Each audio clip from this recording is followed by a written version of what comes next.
Hello friends, in last video we deal about the पेलियोट्रोपी।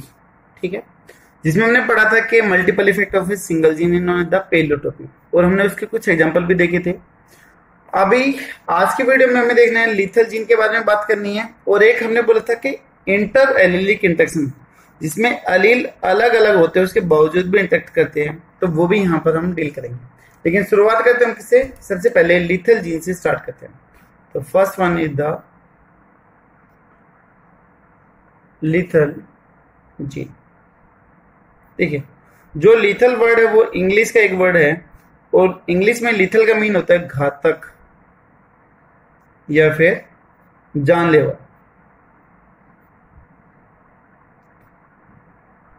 तो sense क्या निकल गया? एक ऐसा जीन जिसके चेंज होने की वजह से, जिसकी म्यूटेशन होने की वजह से किसी भी ऑर्गन की डेथ हो जाए, तो दैट इफेक्ट या फिर that gene is known as the lethal gene. ठीक है, तो हम बोल सकते हैं gene whose phenotypic effect expression kill the bearer या फिर patient, that is known as the lethal gene. जिस भी पर्सन में, जिस भी बेरर के अंदर ये जीन होगा, उसके अंदर क्या हो जाएगी? उसकी डेथ हो जाएगी। तो हम डेफिनेशन बोल देंगे, a gene whose phenotypic effect kill the bearer। bearer का मतलब जो उसको कैरी करने वाला है, यानी कि कैरियर। यहां पर आप कैरियर को दूसरी सेंस में मत लेना जिसमें हेटरोटिपिक कंडीशन हो, बल्कि कैरियर वो है जिसके अंदर क्या होगा? प्रेजेंट होगा। तो bearer या फिर career is known as lethal gene। उसको हम क्या बोल देंगे? lethal gene बोल देंगे। ठीक है, और ये जो जीन होगा, जो lethal gene होगा, वो हमेशा किस में मिलेगा? होमोजाइगस कंडीशन में मिलेगा। ठीक है, तो दूसरा पॉइंट इसका, lethal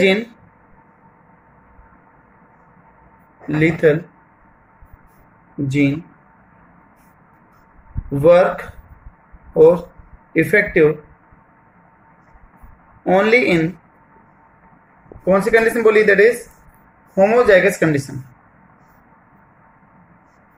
homozygous condition, homozygous condition आपको पता है डाइहाइब्रिड के केस में हमने पढ़ा था, जिसके केस में दोनों जीन एक ही जैसे हो, वो आपके होमोजाइगस कंडीशन कहलाती है।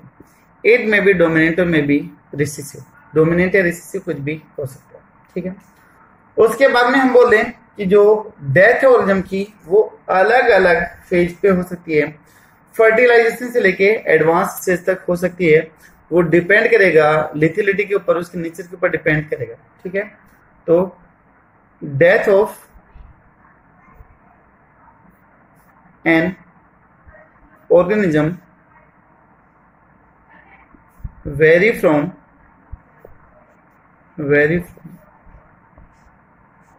fertilization of egg to advanced stage of life।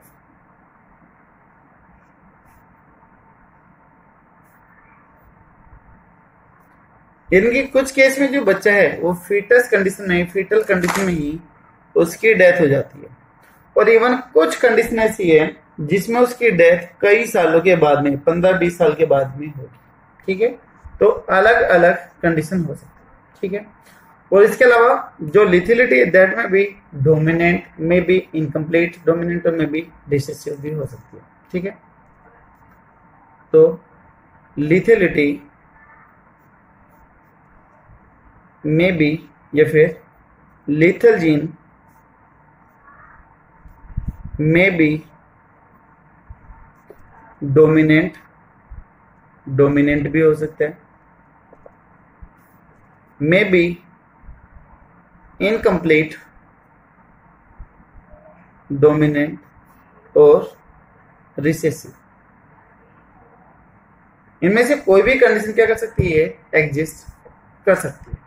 ठीक है, और बोलते कि जो ये लीथलनेस है वो म्यूटेशन की वजह से आती है, ठीक है, जिसकी वजह से ऑर्गेनिज्म कई बार एसेंशियल अमीनो एसिड या फिर पेप्टाइड बनाना क्या कर देता है, बंद कर देता है। तो lethal gene get developed due to mutation. Mutation की वजह से ऐसा हो जाता है। अगर म्यूटेशन आ गया तो उसके अंदर जो एबिलिटी थी एसेंशियल अमीनो एसिड को बनाने की वो नहीं बना पाएगा, फिर जो काम की प्रोटीन थी या पेप्टाइड थी वो नहीं बनेगी और फाइनली क्या हो जाएगी, पर्सन की डेथ हो जाएगी, ठीक है। तो due to this type of mutation organism will be unable to synthesize essential or beneficial amino acid AA, that is shortcut of amino acid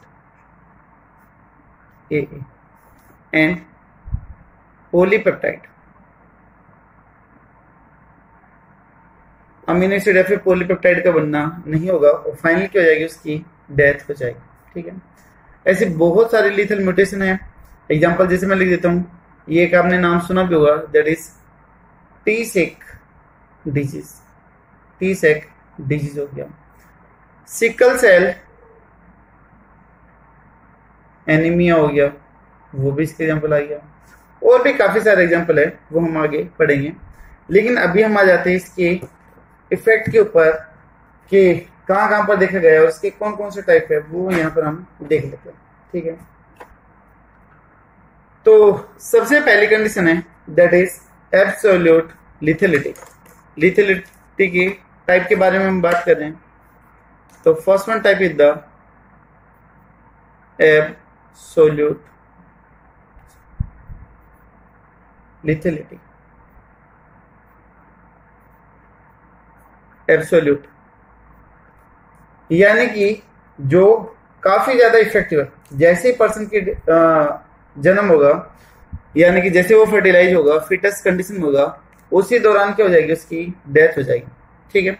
यानी कि जैसे वो फिटस से बाहर आएगा तो वो डेड कंडीशन के अंदर आएगा, लिविंग कंडीशन में नहीं आएगा, ठीक है। When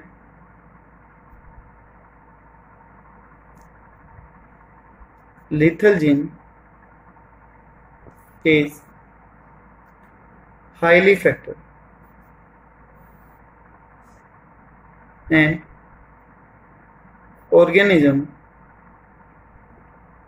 get die in embryonic development।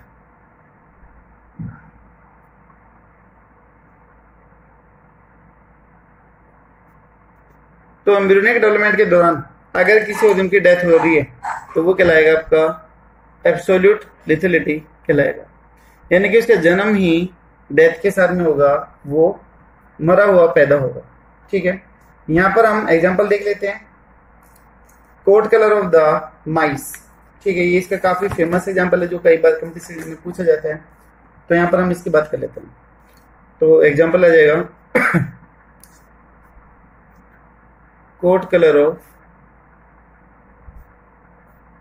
माइस। और अगर हम कोट कलर की भी बात कर दे तो यहां पर आता है येलो कोट कलर, ठीक है। कई बार दे देते हैं येलो, ग्रीन, ब्लू, ऑरेंज, कौन सा कलर लिथल नेचर का होगा, तो यहां पर होगा ये येलो कलर का। और ये जो लिथेलिटी फाइंड आउट करी थी माइस के कोट कलर में, that was discovered by Lucien Cuenot. Discovered by Lucien Cuenot. Cuenot ने इसको रिपोर्ट किया,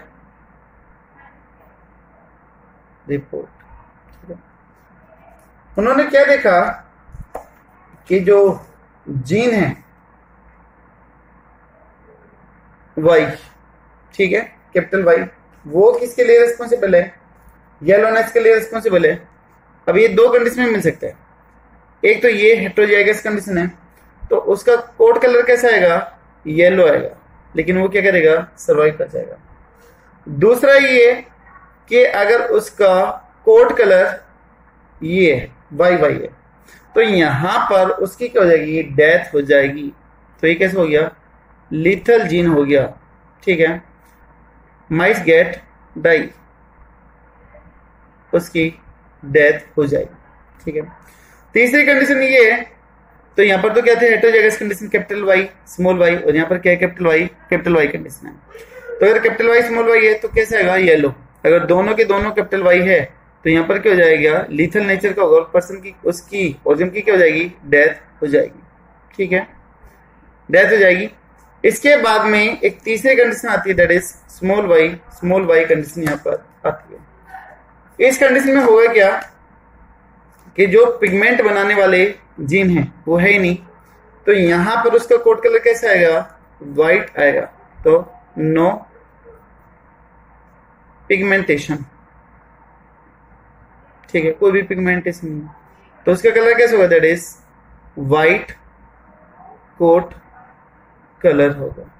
तो जो लिथेलिटी है वो किस में आ रही है, होमोजाइगस कंडीशन में आ रही है। ये भी होमोजाइगस है, बट ये कैसे है, रिसेसिव नेचर का है।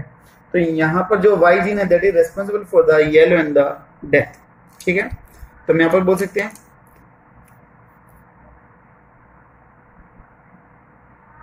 Y gene responsible for yellowness, yellow color and death। Yellow colour और डेथ के लिए क्या होगा, ये रेस्पॉन्सिबल होगा। ठीक है, तो एक क्यूटोन ने पहला केस डील किया था, किसके केस में, माइस केस में। दूसरी कंडीशन आपकी कुछ प्लांट में भी देखी जाती है, जैसे कि स्नैपड्रैगन प्लांट है, जिसको आप डॉग प्लांट बोलते हो, उसके अंदर भी देखी जाती है, उसकी लीफ के अंदर। तो दूसरा एग्जांपल हम डील कर लेंगे इधर। सेकंड एग्जांपल हम पढ़ लेते हैं, एल्बिनिज्म इन कॉर्न। कॉर्न का मतलब मक्का, साइंटिफिक नेम इज द जिया मेज। उसके अंदर वहां पर देखो है क्या कि भाई जिसके अंदर एक कैपिटल जी है, तो मतलब जी किसके लिए, ग्रीननेस के लिए, क्लोरोप्लास्ट होगा। तो वहां पर अगर ये कंडीशन है तो लीफ कैसे होगी, ग्रीन होगी। ठीक है, अगर मान लो ये कंडीशन है तो कुछ क्लोरोप्लास्ट अब्सेंट हो जाएंगे और कहीं पे प्रेजेंट होंगे, तो लीफ बन जाएगी आपकी, that is the variegated leaf बनती है। वेरीगेटेड लीफ आपने सुना होगा 11th में भी कि कहीं पे येलो कलर के पैचेज आ गए और बाकी पर कैसे दिखाई दे रहे हैं, ग्रीन कलर के दिखाई दे रहे हैं। तो उस टाइप की लीफ को हम क्या बोल देते हैं, वेरीगेटेड लीव्स बोल देते हैं, जिसके केस में येलो और ग्रीन कलर के पैचेज होते हैं। तो these are the variegated leaves. ठीक है, अगर मान लो टोटली ऐसा हो गया तो लीफ कैसे हो जाएगी, येलो या फिर व्हाइट हो जाएगी। क्या वो सर्वाइव करेगी, नहीं करेगी, तो लीफ गेट डाई। ठीक है, तो इसकी क्या हो जाएगी, डेथ हो जाएगी। स्नैपड्रैगन प्लांट में भी है, उसके केस में भी ऐसी कंडीशन है, वेरीगेटेड कंडीशन है। तो नेक्स्ट वन आ जाते हैं, सब लिथिलिटी की बात करते हैं। तो ये तो हो गया था कौन सा, एब्सोल्यूट लिथिलिटी, जिसमें उसकी डेथ के साथ, उसके जन्म के साथ ही उसकी डेथ होगी, तो वो एब्सोल्यूट लिथिलिटी थी। दूसरा टाइप है that is sub lethality. Second type is the sub लिथिलिटी।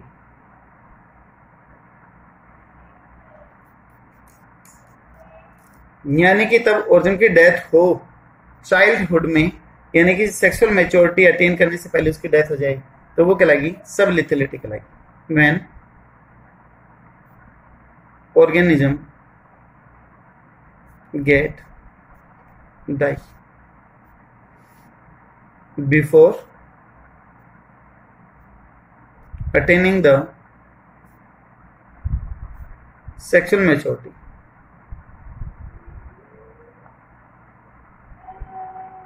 तो नियर अबाउट 8 to 10 ईयर्स के आसपास उसकी डेथ हो जाए तो वो क्या कहलाएगी, सब लिथिलिटी कहलाएगी। या फिर मान लो 2 साल 3 साल 4 साल रहेगा और उसके बाद में उसकी डेथ हो जाएगी, तो वो क्या कहलाएगा? सब लिथेलिटी कहलाएगा। ठीक है। थर्ड वन टाइप इज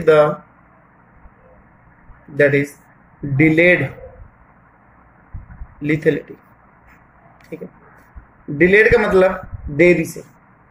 अगर किसी पर्सन की डेथ हो रही है, जब तक उसने क्या कर लिए, सेक्सुअल मैच्योरिटी अटेन कर लिया और अब उसकी डेथ हो रही है, तो वो क्या कहलाएगी? डिलेड लिथेलिटी कहलाएगी। ठीक है। When organism get die after attaining the sexual maturity or in adult stage। यहां पर एग्जांपल आ जाएगा, फॉर एग्जांपल जैसे कि sickle cell anaemia. Near about 20 years के आसपास पर्सन की क्या होगी? डेथ होगी, जब तक वो सेक्सुअल मैच्योरिटी क्या कर चुका होगा? अटेन कर चुका होगा। ठीक है। तो ये था हमारा लिथल। लिथल का मतलब जानलेवा, जहां पर जीन की म्यूटेशन होने की वजह से किसी भी पर्सन की डेथ हो जाए तो वो कहलाते हैं आपकी लिथल जीन कहलाता है। ठीक है। डोमिनेंट भी हो सकता है, रिसेसिव भी हो सकता है और इनकम्प्लीट डोमिनेंस की कंडीशन भी आ सकती है। ठीक है। अभी तक हमने यहाँ पर जो पढ़ा है that is the intragenic gene interaction. मैंने आपको बोला था कि इंटेक्शन 2 तरीके के हो सकते हैं। The first one is the intragenic. एक बार मैं वो पेज निकालता हूं जहां पर मैंने आपको पहले ये चीज समझाई थी। देखिए दोस्त, हमने यहां पर पढ़ा था पोस्ट मेंडलिज्म में कि मेंडल के बाद का जितना भी काम था पोस्ट मेंडलिज्म कहलाएगा। अब इसके अंदर 2 तरीके की इंटेक्शन थी, intragenic interaction and the intergenic interaction. Inter का मीन बताया था सेम, तब अलील हो एक ही जीन के और उनके बीच में इंटेक्शन हो तो वो कहलाता था आपका इंटरजेनिक इंटेक्शन कहलाता था। ठीक है। यहां पर एग्जांपल है जो हम पढ़ चुके हैं, इनकम्प्लीट डोमिनेंस और दूसरा है कोडोमिनेंस। इसके साथ साथ में हमने यहां पर पढ़ लिया था क्या? पॉलीजेनिक इनहेरिटेंस भी डील कर लिया, जिसको आपने मल्टीपल एलिलिज्म भी बोला है और जिसको आपने क्वांटिटेटिव इनहेरिटेंस भी बोला है। इसके बाद में हमने पढ़ लिया पेलियोट्रोपी पढ़ चुके हैं और एक हम लीथल जीन के बारे में भी बात कर चुके हैं। ठीक है। मेन था आपका इनकम्प्लीट और कोडोमिनेंस जो आपके सिलेबस में काफी ज्यादा इंपॉर्टेंट है। दोनों के दोनों मेंडलिज्म के फेलियर के लिए रिस्पॉन्सिबल थे, यानी कि जो चीज मेंडल ने बोली थी उसको गलत साबित करने के लिए ये चीज यहाँ पर प्रूव करी थी, है ना, कि मेंडल ने जो पॉइंट बोले थे वो गलत थे, वो इन्होंने प्रूव करके दिखाया था। तो ये हम इंट्रा एलिलिक इंटेक्शन पढ़ चुके हैं, इंट्राजेनिक इंटेक्शन पढ़ चुके हैं, यानी कि इंटर एलिलिक इंटेक्शन पढ़ चुके हैं। अभी हमें दूसरी चीज पढ़नी है दैट इज इंटरजेनिक इंटेक्शन या फिर नॉन एलिलिक इंटेक्शन। तब इंटेक्शन हो अलग अलग अलील के, तब अलग अलग जीन के बीच में इंटेक्शन हो, जिसमें मैंने यहाँ पर समझाया था कि ए बी है। ठीक है। तो बी ए के फंक्शन को अफेक्ट कर रहा है या फिर ए बी के फंक्शन को अफेक्ट कर रहा है। दोनों के अलील कैसे हैं? अलग अलग है भाई। अलील तो क्या होते हैं?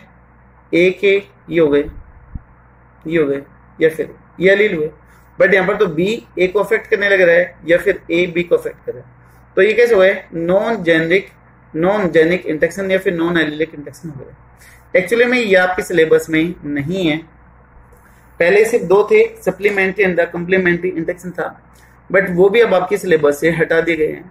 तो इनमें से कोई भी आपके बोर्ड एग्जाम में नहीं पूछा जाता। ठीक है। तो यहां पर सिर्फ मैं इसकी डेफिनेशन लिखता हूं, जो जो एग्जाम्पल हैं इस टोटल इसके जितने भी एग्जाम्पल है वो लिखता हूँ और उनके क्या क्या रेशियो हैं वो लिखूंगा, और एक चीज आ जाएगी कि उसमें हम किस एग्जाम्पल को डील करते हैं वो चीज यहाँ पर लिख दूंगा। ठीक है। तो जो एक टेबल बनेगी वो आपके लिए सफिशिएंट होगी, आपके आने वाले जितने भी एग्जाम होंगे उन सभी के लिए वो सफिशिएंट होगी। ठीक है। यहाँ पर ये चीजें मैं क्लियर कर चुका था। तभी आ जाते लास्ट में, दैट इज इंटरजेनिक इंटेक्शन या फिर नॉन एलिलिक इंटेक्शन के बारे में बात कर रहे हैं।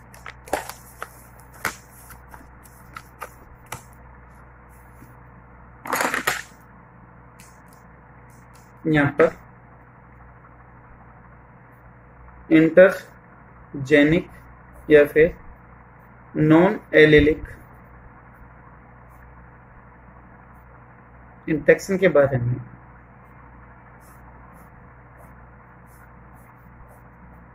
पढ़ना, ठीक है, ये करते हैं।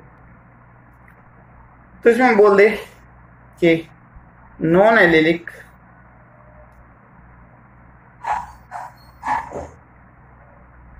Jeans interact to determine phenotypic character, यानी वो एक दूसरे से अलग अलग है, एक दूसरे के साथ में इंटरेक्शन कर रहे हैं, तो वो किसके लिए, फिनोटाइप को कंट्रोल करने के लिए, ठीक है। इस टाइप की इंटरेक्शन की वजह से कई बार न्यू फिनोटाइप भी निकल के आते हैं without modification of the Mendelism ratio, ठीक है। And sometime new phenotypes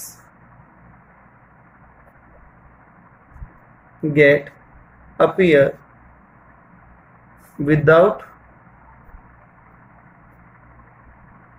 modification of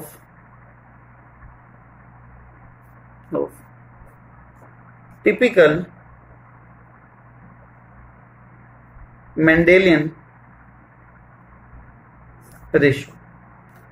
जो मेंडल का जो रेशियो था टिपिकल डायहाइब्रिड के लिए दैट इज 9:3:3:1, वो रेशियो सेम रहेगा, लेकिन उसके बावजूद भी यहां पर ये नए नए तरह के इंटरेक्शन को रिप्रेजेंट करें, ठीक है। अब यहां पर एक दो कुछ टर्म है, पहले वो देख लेते हैं, फिर उनके एग्जांपल्स के ऊपर आते हैं। यहां पर पहली टर्म है that is epistatic. First one is the epistatic, ठीक है। एपिस्टेटिक या एपिस्टेसिस या फिर एपिस्टेटिक जीन, तो यहां पर लिखेंगे ए जीन दैट मास्क या फिर cover another gene expression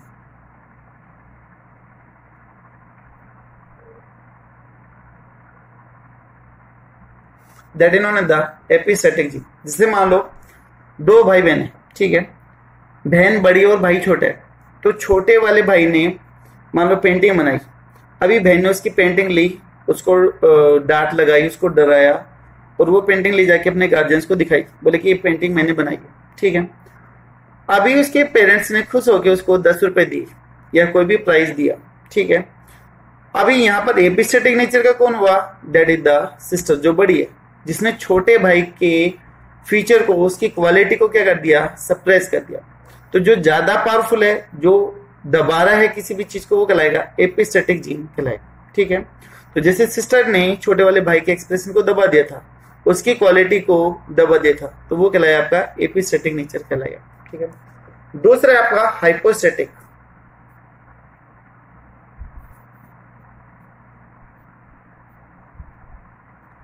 hypostatic just उसका उल्टा, जो जीन दब गया है, जो अपना एक्सप्रेशन नहीं दे पाया है, वो क्या कहलाएगा, आपका हाइपोस्टेटिक जीन कहलाएगा, ठीक है। तो a gene whose expression is mask by या फिर कवर्ड बाय या फिर inhibit by a non allelic gene, ठीक है। तो जो दवा है वो क्या कहलाएगा, हाइपोस्टेटिक कहलाएगा। जैसे कि छोटा भाई था वो, ठीक है। तो ये लोकल एग्जांपल से मैंने आपको समझाया। अब इसमें कौन कौन से तरह के इंटरेक्शन आ जाते हैं वो यहाँ पर हम देख लेते हैं। ये टेबल बोर्ड एग्जाम के लिए नहीं है, लेकिन हाँ कंपटीशन एग्जाम में कोई हाई लेवल का एग्जाम होगा तो वहां पर जरूर हो सकते हैं। तो यहाँ पर कौन कौन से इंटरेक्शन है, इंटरेक्शन के नेम, उसमें एग्जाम्पल कौन सा है और उसके क्या रेशियो आए हैं, वो यहाँ पर आपको देख लेना। सबसे पहला यहाँ पर मैं बात कर लेता हूं डोमिनेंट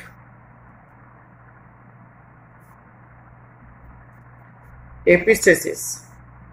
डोमिनेंट एपिस्टेटिक के बारे में बात करें तो इसमें डील किया गया था, that is fruit colour in the Cucurbita पेपो। Fruit colour in, plant का नेम था कुकुरबिटा पेपो।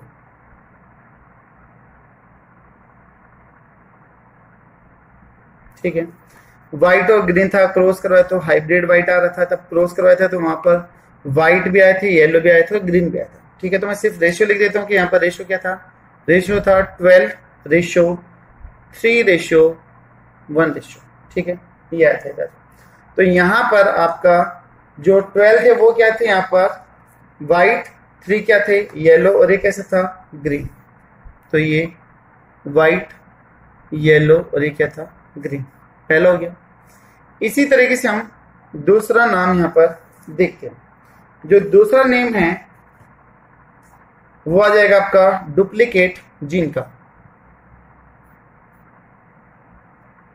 डुप्लीकेट जीन और also known as the pseudo allele. Pseudo allele के बारे में ऐसा। ठीक है, तो यहां पर क्या था, फ्रूट की शेप ऑफ फ्रूट। तो fruit shape in sphered purse, sorry SHEPRD, shepherd purse और also known as the Capsella. Capsella category का ये फ्रूट है। यहां पर जो रेशियो आते हैं दैट इज 15:1, 15:1। 15 कैसे थे, यहाँ पर ट्रायंगुलर थे और जो एक था वो कैसा था, टॉप शेप का था। ठीक है, थर्ड एग्जांपल आ जाएगा आपका जो हम यहाँ पर देखेंगे, दैट इज पॉलीमेरिक जीन या फिर एडिटिव जीन। ये वर्ड हम पढ़ चुके हैं पॉलीजीन के अंदर। पॉलीमेरिक जीन या फिर एडिटिव जीन, तब काफी सारी चीजें मिलके एक ही चीज को कंट्रोल कर रही है तो वो आपकी पॉलीमेरिक इंटरेक्शन कहलाती है। इसमें एग्जांपल आ जाए आपका समर स्क्वैश फ्रूट। इसमें इसकी फ्रूट शेप को हमने डील किया था। इसमें जो रेशियो आते हैं वो आता आपका 9:6:1। ठीक है, 9:6:1। अब आप सभी के केस में देख सकते हो 12 और 3 15 और 1 16, 15 और 1 16, 9 और 6 15 और 1 16। सभी के केस में रेशियो कितने आ रहे हैं, 16 में आ रहे हैं। और जो मेंडल का था टिपिकल रेशियो वो भी क्या था, 9:3:1 और टोटल कितना आ रहा था, 16 आने लग रहा था। तो इसलिए इसको change of typical Mendelian ratio बोला गया। ठीक है, नेक्स्ट वन आ जाएगा इधर supplementary gene.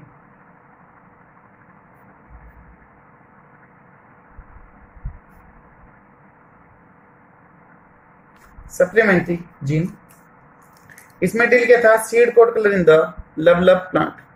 Seed coat colour इन लवलव प्लांट। ठीक है, ये था।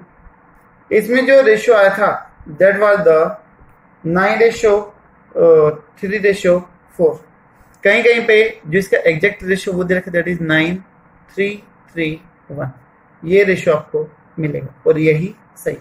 ठीक है, इसके कलर की थी 9 कैसे थे, चॉकलेट थे आपके, 3 कैसे थे आपके, खाकी थे। चलो इनको रहने दो, ये नहीं लिख रहे हैं तो आपसे फिर नहीं करेगा। उसके बाद में 5th एग्जांपल आ जाएगा आपका इनहिबिटरी जीन।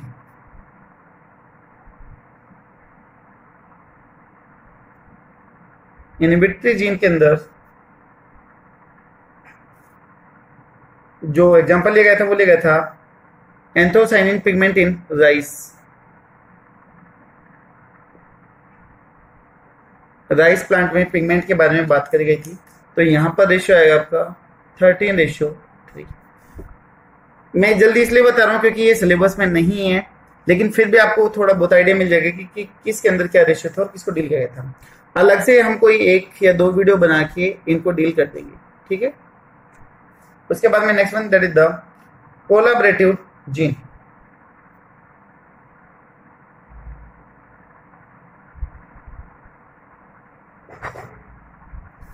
कोलैबोरेटिव जीन में जो कोम्ब है पोलिट्री के, कोम्ब ऑफ पोलिट्री, जो मुर्गियों की जो सर पे जो एक ताज से रहता है, जो एक कोम्ब से रखी रहती है, उसके बारे में ये बात करते हैं। तो यहाँ पर इसका रेशियो आएगा 9:3:3:1 आ जाता है। ठीक है, मैं कह रहा था कि यहाँ पर कई जगह पर ये मिलता है और कहीं पर और भी कुछ मिलता है। तो और क्या रेशियो मिलता है इस सप्लीमेंट्री के लिए, वो आपको रेशियो मिलेगा 9:3:4 मिलता है। इन दोनों को जोड़ दिया जाता है, वो बाद में कभी बात करेंगे। इसके अलावा यहाँ पर next one that is the complementary gene, जो कलर की बात करती है। तो फ्लावर कलर इन